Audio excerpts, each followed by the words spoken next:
and years and years if they continue to like you. But if they feel like you don't care about them, or you don't care about their time, and they don't want to be in the salon all day long when they work 8 hours on a job, and they have to come there and spend 8 more hours. So be respectful of that, and like Trish said, you will make it very far.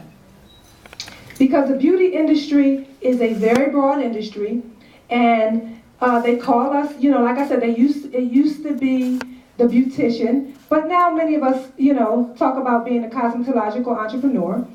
And I can remember some of my friends, who used to do hair in the neighborhood when I was younger, and they did hair very well. And their parents told them that they had to go to college, that you're not going to be no beautician, you're going to college. And okay, that's great to go to college, but guess what? They really wanted to do hair. And most of the time, beauticians, as they used to say, are creative type of people. And if this is something that you want to do, you can travel all around the world and go to all the colleges you want to go to, but you're going to come back home to your roots. And that is the beauty industry, because it's just something about that industry. When you have that love for it and that passion for it, you're coming back to it. So the myth out there is that the industry is not really at the level that it should be. And part of that reason is because, you do have a lot of high school graduates, a lot of high school dropouts that decide that they want to go to beauty school. You have a lot of young ladies or young men who dropped out of high school and might have ended up on welfare, and welfare said, look, you got to go get a job. And they said, I'm going to take the easy, I think I could do hair.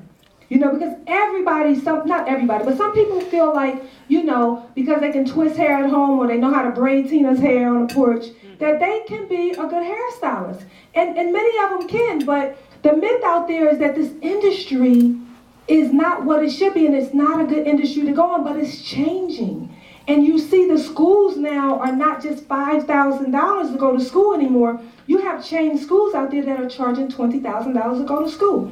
You have college graduates out there now who are graduating from college and deciding, I can't find a job, or I don't like my job.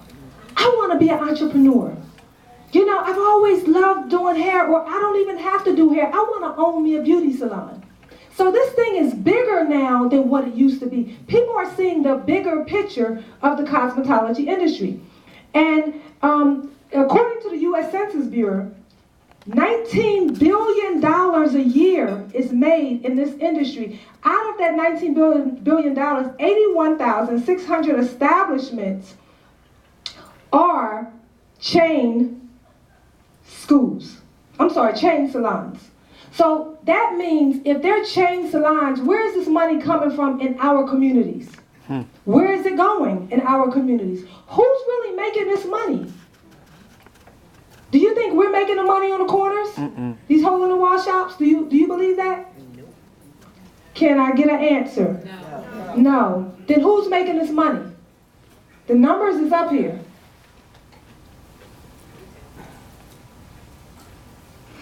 The chain salons are making the money.